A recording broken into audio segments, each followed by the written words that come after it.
Paul di Resta and Johnny Herbert will not be on the Sky Sports F1 team in 2023. Johnny dropped an unfortunately in his statement, so it certainly seems they were let go rather than leaving of their own volition. Now, is it a coincidence that these two are considered two of Sky Sport F1's most biased F1 presenters? We don't know for sure whether that perception has played a role in this, but it did get me thinking. Are these labels fair? Are these Sky Sports presenters even obliged to be neutral, whatever that means? And what makes the perfect F1 presenter, in my opinion? Let's talk about it. Not for the first time on this channel, but I want to start with actually defining what the word bias means. Bias, inclination or prejudice for or against one person or group, particularly in a way to be considered unfair. Inclination, natural tendency or urge to act or feel in a particular way. Prejudice, preconceived opinion that is not based on a reason or actual experience. So are Johnny and Paul biased in their takes as Sky Sports F1 presenters? The reality is, we don't know. We can't possibly know, and anyone who claims to know who isn't Johnny Herbert or Paul di Resta is waffling. Only they know the source of their opinions and how rigidly those opinions are attached to the reality that they are seeing. I asked on my YouTube community page for some examples of the most egregious biased takes from the pair of them. The main things being brought up: Johnny Herbert, Abu Dhabi 2021, and Paul di Resta talking about the tractor on track at Suzuka with Pierre Gasly. Controversial opinions, sure. Biased ones, or just different? That's the unanswerable question in this whole debate. And subscribe, by the way, to the channel so you can check out my YouTube community post. You can go and have a look and see what people are saying. Be nice. Bias versus different. Here's an example, right? So I still think that Lewis Hamilton was the driver more responsible for the 2021 Silverstone crash with Max Verstappen. And I also think the 10-second penalty was fair. I'm telling you that that's my genuine opinion. However, it's your choice whether you believe me or not, because otherwise you might think I'm being unfairly inclined or prejudiced against Lewis, labelling him as more culpable for the incident, not based on reason or actual experience. Parasocial relationships are of course a thing online. We don't know each other unless you're watching Mum. Thank you for the trainers for my birthday. I love a good chunky New Balance. Whether or not you choose to believe me depends on how much you trust me and I guess how cynical you are, right? But especially in this social media age where there's so much cynicism, the word bias just gets slapped on these takes straight away instead of being just like, there's just a difference in opinion. And of course the most guilty that I see anyway, obviously on Twitter, call them the PFP merchants, right? Those who choose to filter their entire experience of the sport through their favourite team, usually driver. And by the way, fundamentally, there's absolutely nothing wrong with that. You follow the sport, you watch it exactly how you want to.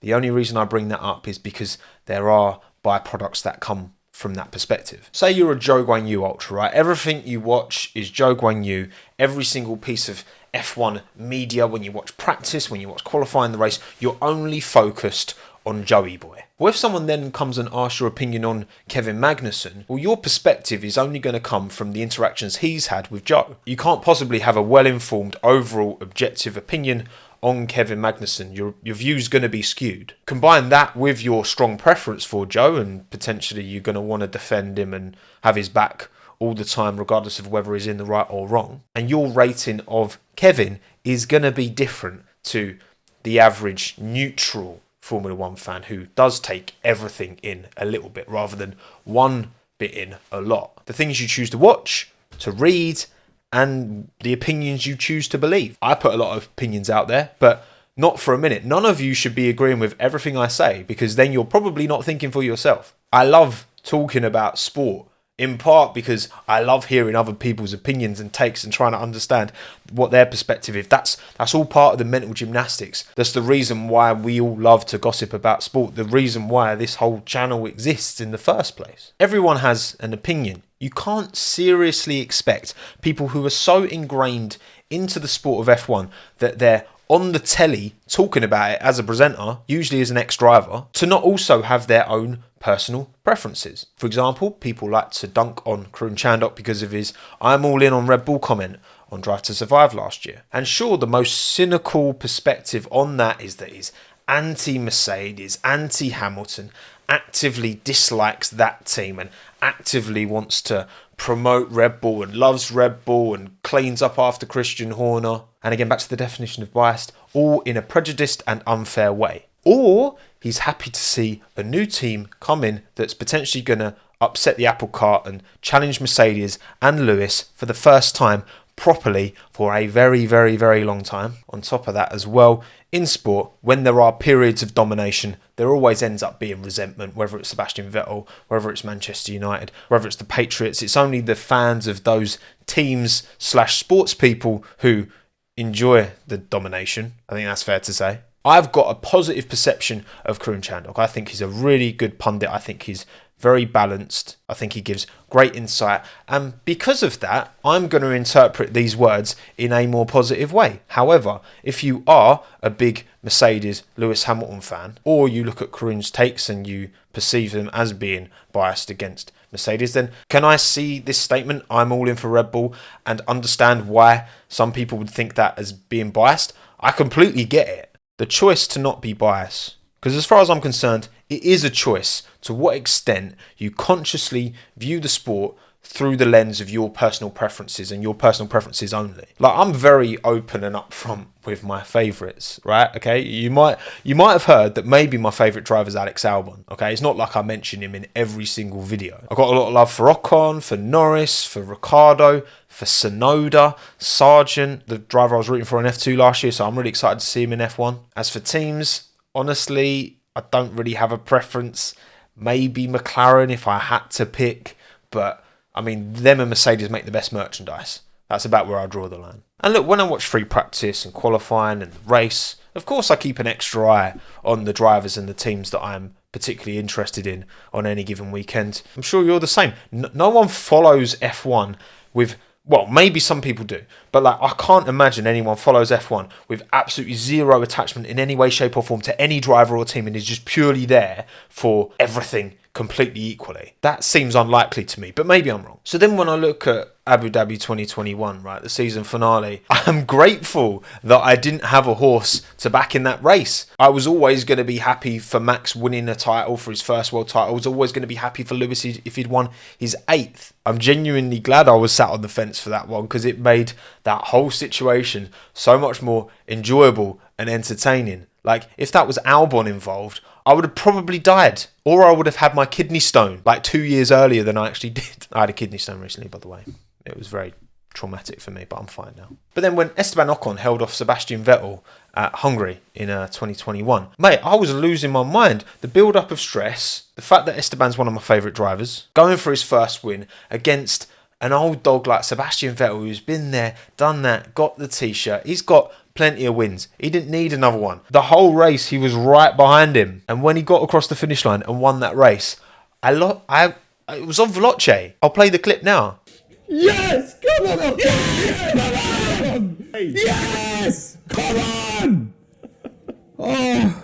What can I say? I'm a very passionate sports fan. Okay, if you've ever been to West Ham with me, you'll know what I'm talking about. Another one, look at Gasly versus Sainz at Monza. That was just immaculate vibes all round. Even if Carlos had caught Pierre and overtaken him, that wouldn't have taken anything away from the moment for me because I really like Carlos. I really like Pierre pretty equally. The story would have been great either or. But then I looked to Alex Albon, Monaco, last year.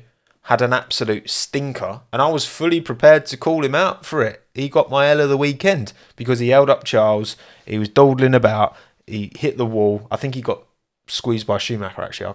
But regardless, he had a shocker. I wasn't happy about it, but you can still acknowledge it. That's the thing. It's like, if I make a video predicting what I think the 2024 driver grid's going to look like, which that video is coming, by the way, that's a different video to me putting together my 2024 driver grid based off of what I want, my desire, what would make me happy. Because then I'd be like Colton Herta, Alex Palou, maybe Kobayashi, get Mika Hakkinen back from his sabbatical, etc., etc. But then I guess another part of this is having bias, even as an F1 presenter, really a bad thing? Because sure, yeah, you get some who adopt a more neutral position, or maybe they're more to facilitate conversation. Having expertise is important, like all the pundits are ex-racing drivers, that the pundits versus the presenters, I guess there's a bit of a distinction there. Simon Lazenby can't talk about what it's like to, fight for an F1 World Championship, can he? But I see nothing wrong with, you have those more neutral voices, but then you have the more polarising voices. You have the stronger opinions who